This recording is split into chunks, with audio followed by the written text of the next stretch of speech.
मित्रांनो, दैनंदिन जीवनामध्ये जगत असताना त्रास, चिंता, अपयश, अपमान, अनावश्यक दोष, फसवणूक, थट्टा, मस्करी, द्वेष, तिरस्कार या गोष्टी सोडून पुढे जावंच लागतं. पुढे जात असताना या गोष्टी आपल्याला पाठीमागे सोडून द्याव्या लागतात, तरच येणाऱ्या सुंदर अशा आयुष्याचा आनंद आपण घेऊ शकतो.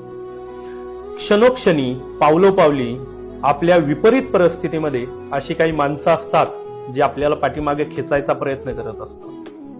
मात्र अशा अनावश्यक फालतू लोकांचा विचार न करता आपण आपलं आयुष्य हे आपल्या परीने शांतपणे, संयमी, कोणत्याही रागाशिवाय, चिडचिडीशिवाय जगलं पाहिजे आणि सुंदर अशा आयुष्याचा आनंद आपण घेतला पाहिजे. धन्यवाद.